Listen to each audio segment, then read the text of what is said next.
하나님의 말씀 요한복음 8장 1절에서 11절까지의 말씀입니다. 제가 말씀을 봉독하면서 말씀을 나누도록 하겠습니다. 다 각각 집으로 돌아가고 예수는 감람산으로 가시니라. 아침에 다시 성전으로 들어오시니 백성이 다 나아오는지라 앉으사 그들을 가르치시더니. 우리가 7장에서 예수님께서 초막절을 지내기 위해서 예루살렘에 오셔서 성전에서 가르치시는 내용을 우리가 보았습니다. 그때 유대인들 중에서 예수님이 그리스도인지 아니면 아닌지에 대한 논란이 있었죠. 그리고 예수님께서 가르치시는 내용이 얼마나 대단했던지 대제사장이 예수님을 체포하라고 보낸 군사들이 예수님을 체포하지 못하고 그냥 돌아올 정도였습니다. 이런 일과 관련된 사람들이 다 각각 집으로 돌아가고 예수님은 감람산으로 가셨습니다. 왜 감람산으로 가셨을까요? 기도하기 위해서 가셨습니다. 그리고 그 다음 날 다시 성전에 들어오셨습니다. 백성들이 예수님께로 막 나오죠. 그래서 예수님께서 그들을 또 가르치십니다. 예수님의 삶을 보면 가르치시고 기도하시고 또 하나님의 말씀도 전하시고 이 생활이 반복되고 있음을 우리가 알 수가 있습니다. 그런데 예수님께서 사람들을 가르치고 있는 그 도중에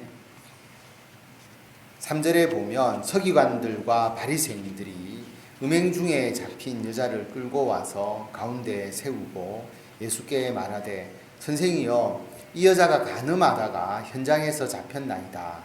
모세는 율법에 이러한 여자를 돌로 치라 명하였거니와 선생은 어떻게 말하겠나이까. 그들이 이렇게 말하면 고발할 조건을 얻고자 하여 예수를 시험함이러라.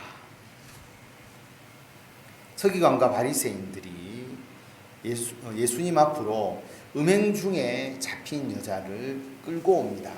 그리고 그 가운데에 세우고 예수님께 질문을 하죠. 여러분, 왜 하필 예수님께로 끌고 왔을까요? 이들은 이 여인을 예수님을 시험하는 수단으로 삼고자 한 것입니다. 아마도 음행 중에 잡혔으니까 이 여인의 옷차림이 그리고 행색이 썩 좋지 않은 부끄러운 상태였을 것입니다. 비록 죄를 지은 여인이지만 성전에까지 끌려와서 모든 사람 앞에서 음행에 대해서 재판을 받는 것처럼 그렇게 하고 있으니까 이 여인의 입장에서는 정말 고통스러웠을 것입니다.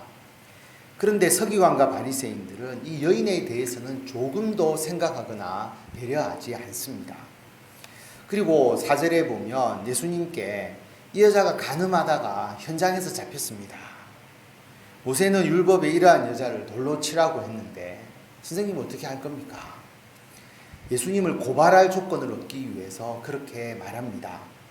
돌로 치라고 하면 자비와 사랑이 없는 자다. 그렇게 공격할 수 있고 또 돌로 쳐서는 안 된다라고 하면 모세 율법을 어기는 자 그렇게 비난을 하겠죠. 그러니까 모세는 돌로 치라 했는데 당신은 어떻게 할 거냐 이런 식으로 예수님을 시험하듯이 말합니다. 6절 후반절에 보면 예수님께서 몸을 굽히사 손가락으로 땅에 쓰시니 그들이 묻기를 맞이 아니하는지야. 이에 일어나 이르시되 너희 중에 죄 없는 자가 먼저 돌로 치라 하시고 다시 몸을 굽혀 손가락으로 땅에 쓰시니. 예수님께서 여기에 대해서 답을 하지 아니하셨습니다. 몸을 굽히셔서 땅에다가 글을 쓰고 있었죠. 어떤 글인지는 우리 성경에 나오지 않습니다. 그러니까 그들이 묻기를 맞이 아니하는지라, 다시 말하면 대답을 빨리 하라고 재촉을 한 것입니다. 아마도 예수님께서 침묵하고 땅에 글을 쓰시니까 꼼짝없이 예수님을 얽어맬 건수를 잡았다라고 생각을 했을 것입니다. 예수님이 대답을 못하는 줄로 알았던 것이죠. 그래서 재촉을 하니까 예수님께서 일어나셔서 뭐라고 말씀하셨느냐 하면 너희 중에 죄 없는 자가 먼저 돌로 치라라고 말씀을 하십니다. 그래서 7절에 보면 그들이 묻기를 맞이 아니하는지라 이에 일어나 이르시되 너희 중에 죄 없는 자가 먼저 돌로 치라 하시고 다시 몸을 굽혀 손가락으로 땅에 쓰시니 그들이 이 말씀을 듣고 양심의 가책을 느껴 어른으로 시작하여 젊은이까지 하나씩 나가고 오직 예수와 그 가운데 섰는 여자만 남았더라. 예수님께서 죄 없는 자가 먼저 돌로 치라 라고 말씀을 하시고 다시 몸을 굽혀서 손가락으로 또 뭔가를 쓰십니다. 이 여인을 정죄했던 그 수많은 사람들이 예수님의 말씀을 듣고 양심의 가책을 느껴서 어른으로부터 시작해서 젊은이까지 하나씩 다 떠나버립니다. 여러분, 이 말씀을 잘 생각해 보시면 현장에서 간음을 하는 여인이 잡혔습니다. 간음 현장을 사실 현장에서 덮친다라고 하는 것이 쉽지 않은 일이지 않습니까? 아마도 간음의 내용을 알고 있었을 것이죠. 그럼 간음에 대해서 일종의 방조한 것이지 않습니까? 그러다가 현장을 덮쳤을 가능성이 있습니다. 왜 그렇게 했느냐? 이 여인을 바로 잡아주는 것이 목적이 아니고 간음 현장을 덮쳐서 이 여인을 예수님께 끌고 와서 예수님을 곤혹스럽게 하겠다라고 하는 그 목적이 강했기 때문이죠. 예수님을 죽이는 일에 더 큰 관심을 가졌기 때문에 이 여인에 대한 조그만한 배려도 없었습니다. 오히려 그들의 행위가 증인으로서 간음 현장을 목격했습니다, 처벌해 주십시오라고 하는 증인으로서 문제가 있는 것이고요. 그리고 이 여인이 간음한 것만큼 그들의 행위도 잘못되었던 것임을 알 수가 있습니다. 그러니까 한 명씩 다 떠나가 버리는 것이죠. 물론 그들도 간음죄에 대해서 분명히 자유롭지 못했을 가능성이 있습니다. 그러니까 예수님께서 죄 없는 자가 먼저 돌로 치라. 가장 중요한 증인이, 핵심적 증인이 돌로 치면 이 사람이 확실하게 이 죄에 대해서 목격하고 증인이 되는구나 라고 생각하고 순차적으로 돌로 치게 되는데, 가장 핵심적 증인 자체가 불법적이고 그리고 자신도 간음해서 자유로울 수 없다고 생각하면 돌로 치지 못할 것이고, 그러니까 순차적으로 그 뒤에 사람은 더 돌로 치지 못하게 되는 것이죠. 그래서 모두가 그 자리를 떠나버렸습니다. 10절에 보면 예수께서 일어나사 여자 외에 아무도 없는 것을 보시고 이르시되 여자여 너를 고발하던 그들이 어디 있느냐? 너를 정죄한 자가 없느냐? 여인을 고소하던 사람들은 이 여인을 예수님을 함정에 빠뜨리기 위한 미끼로 사용했고, 그래서 이들이 잘못한 것이죠. 다 떠나고 아무도 없습니다. 그래서 이 여인이 대답을 하죠. 11절에 보면 대답하되 주여 없나이다. 예수께서 이르시되 나도 너를 정죄하지 아니하노니 가서 다시는 죄를 범하지 말라 하시니라. 간음죄가 분명히 죄죠. 십계명에도 나와 있는 죄입니다. 그러나 이 간음을 행한 여인에 대해서는 예수님께서 이 여인의 죄를 용서하시면서 오히려 이 여인이 다시는 죄를 짓지 않고 올바른 길을 걷도록 인도해 주십니다. 죄는 분명히 죄입니다. 죄가 아닌 것은 아니죠. 거기에 대한 처벌과 단죄가 있습니다.